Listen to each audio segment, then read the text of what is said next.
आध्यात्मिक जीवन में उन्नति करने और स्वयं को आंतरिक रूप से मजबूत बनाने के लिए ये ज़रूरी है कि हम अपने कर्मेंद्रियों का बारीकी से अवलोकन कर उसका निरीक्षण करें और ऐसी साधना करें जिससे धीरे धीरे उस पर नियंत्रण रखना सहज हो जाए।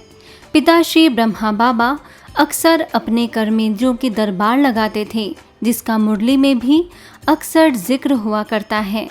तो आइए मुरली विभाग के हेड बीके राजू भाई से जानते हैं कि ब्रह्मा बाबा किस तरह अपने कर्मेंद्रियों की दरबार लगाते थे और हम इसे कैसे अपनी दिनचर्या में शामिल कर इसका लाभ लें। ओम शांति। हम सभी ब्रह्मा कुमार ब्रह्मा कुमारियाँ ब्रह्मा बाबा के कदम पर कदम रख कर के चल रहे हैं।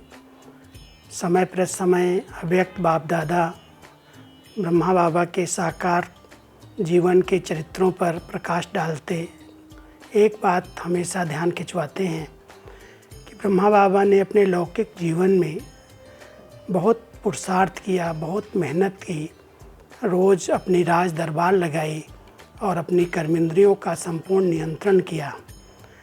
तो आज भी बाबा ने उन महावाक्यों को दोहराते हुए हम सबको स्मृति दिलाई कि ब्रह्मा बाबा ने भक्ति काल में 1932 में, जबकि उन्होंने 12 गुरु किए हुए थे और गुरु के आज्ञा अनुसार जब वो ध्यानावस्था में बैठते थे तो मन बहुत डिस्टर्ब करता था। तो परमात्मा ने बताया कि ब्रह्मा बाबा ने उस समय बहुत मेहनत करके अपने मन को, अपनी कर्मेंद्रियों को कंट्रोल किया, वो स्वशासक बने। तो उनकी एक डायरी जो उन्होंने खुद अपने हाथों से लिखी, सिंधी भाषा में थी, 1932 में वो डायरी उन्होंने लिखी थी। तो जब मैं टाइप करता था तो हमारी एक लच्छू दादी जी जो मधुबन में दादी के साथ, बाबा के साथ रही, उनके पास वो बाबा की डायरी थी। तो 1932 की वो डायरी लेकर के मेरे पास आई और वो सिंधी भाषा में थी और बाबा की राइटिंग थोड़ा सा हम लोगों के पढ़ने में नहीं आती। दूसरी दादियों की राइटिंग तो मैं हमेशा पढ़ता रहा हूँ, लेकिन बाबा की राइटिंग मैं नहीं पढ़ पा रहा था। तो उन्होंने कहा मैं आपको टाइप कराती हूँ। तो उन्होंने वो 1932 की डायरी मेरे से टाइप करवाई।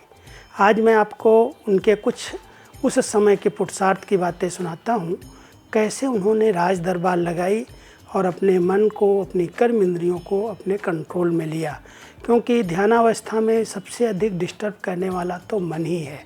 तो परमात्मा उसे बात करते थे। तो आज आपके सामने 30 दिसंबर 1932 की रूह रिहा जो मन से बाबा ने बातें की हैं, उस बातों को यहाँ पर कैसे उन्होंने अपने शब्दों में लिखा है। बादशाह आत्मा मन से बात कर रहा है, हे भाई वजीर मन, मुझे तुझसे प्राइवेट कॉन्फ्रेंस करनी है। टाइम सुबह सवेरे का ठीक होगा? तो वजीर मन कहता है, साईं मैं हाजिर हूँ, परंतु मैं कुछ दाल में काला देखता हूँ। कुछ समय से आपके रहन सहन में कुछ फ़र्क हो गया है। आप मेरे ऊपर दबाव डालने की कोशिश करते रहते हो। खैर मैं हाजिर हूँ। तो आत्मा बादशाह कहते हैं, ठीक है, कल सुबह को जो होगा सो विचार करेंगे।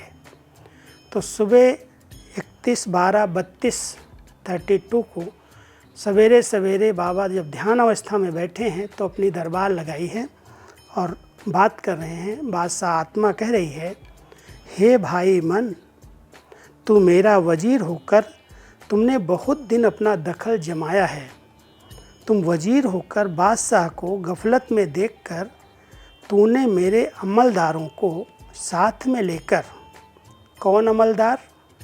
तुमने साथ लिए एक तो सबसे बड़ा काम अमलदार, काम विकार, दूसरा कमिश्नर अमलदार क्रोध को तूने साथ लिया, तीसरा कोतवाल लोभ को, चौथा सिपाही मोह को साथ लिया, पांचवा अमलदार सूबेदार अहंकार को साथ लेकर तुमने बहुत धूमधाम से मेरा राज्य चलाया। आत्मा मन से बात कर रहे हैं कि हे मन, तूने इन अमलदारों को, इन कर्मचारियों को, जो हमारे सेवक थे, काम क्रोध लोभ मोह अहंकार कोई को सूबेदार कहा है, कोई को अमलदार कहा है। ऐसे बाबा ने ऐसे ऐसे बातें की हैं और फिर कहा है कि तुमने धूमधाम से मेरा राज्य चला लिया, मुझे इन अमलदारों की रस्सियों में जकड़ करके खूब तूने मुझे नाच नचाया। हे भाई वजीर मन, तुम हमारी बात तो सुन। थोड़ा रोज हुआ तो मैं एक दूसरे बादशाह के पास गया था। उसने मुझसे कहा, तू अपने वजीर के हाथ में अंधा होकर गफलत में पड़ा है, उसके अधीन होकर अपने अमलदारों के हाथों से ठोकरें खा रहे हो। तेरा वजीर बड़ा बेईमान दिखता है। आत्मा मन से बात कर रही है कि ये तेरा वजीर जो है, मन जो है, वो बहुत बेईमान दिखता है, जो अमलदारों के साथ मिला हुआ तेरे ऊपर अपना दबाव रख के तेरा राज्य चला रहा है। और तूने अपना जो बड़ा शहंशाह परमात्मा है, जिसने आपको लायक समझ के बादशाह बना के भेजा था और हुक्म दिया था कि खबरदार तुम मुझे भूल नहीं जाना, अच्छी तरह से राज्य चलाकर आओ और अच्छा फ़ायदा राजधानी में रहकर निकाल करके मेरे पास आएंगे तो छोटे बादशाह आत्मा से बड़ा बादशाह परमात्मा बना दूंगा। तो बाबा ने इस प्रकार से एकांत में बैठ करके अपने कर्मचारियों की दरबार लगाई, क्योंकि बाबा का उस समय व्यापार जो था वो राजाओं के साथ था। और जब वो राजाओं की दरबार में जाते थे तो देखते थे कि राजा एक बड़ी गद्दी पर बैठा है और सामने उसके सभी मंत्री, मुख्यमंत्री, कर्मचारी, जो बहुत अच्छी दरबार के रूप में बैठ करके राजा उनसे पूछता है, आपका सारा कारोबार ठीक चलता है? आपका जो इलाका है, आपका जो एरिया है, वहाँ कोई विघ्न तो नहीं है, कोई रुकावट तो नहीं है, कोई डिस्टरबेंस तो नहीं है? तो राजा अपने मंत्रियों से उसका हालचाल पूछता था। तो बाबा ने देखा कि एक तो बहुत अच्छी विधि है, हम सबके पास भी 8 चीज़ें हैं। 3 हैं आत्मा की चैतन्य शक्तियाँ, जिसको हम कहते हैं मन, बुद्धि, संस्कार, और इनके आधार से 5 ज्ञानेंद्रियाँ, आँख, नाक, मुख, कान, हाथ। अधिकतर देखा जाए तो आज कहते हैं कि मैं चाहता नहीं हूँ, मैंने बोल दिया, मैंने सुन लिया, मैंने देख लिया, मैंने कर लिया। तो ये जो परवश स्थिति है, परमात्मा कह रहे हैं बच्चे, इस परवश स्थिति को समाप्त करने का साधन है आप स्वयं के राजा बनो। तो यज्ञ की जो शुरुआत हुई है, उस शुरुआत में 1936 और 37 में जिस प्रकार से लोग आए हैं, आकर्षित हुए हैं, उसका कारण था ब्रह्मा बाबा का पहले का गुप्त पुरुषार्थ। और शिव बाबा तो गुप्त थे, उनको तो कोई पहचानता ही नहीं था, लेकिन प्रवेशता हुई और प्रवेशता होने के साथ साथ बाप और दादा का कार्य चला और ये विश्वविद्यालय एक विधिवत 1937 में स्थापन हो गया। ओम शांति।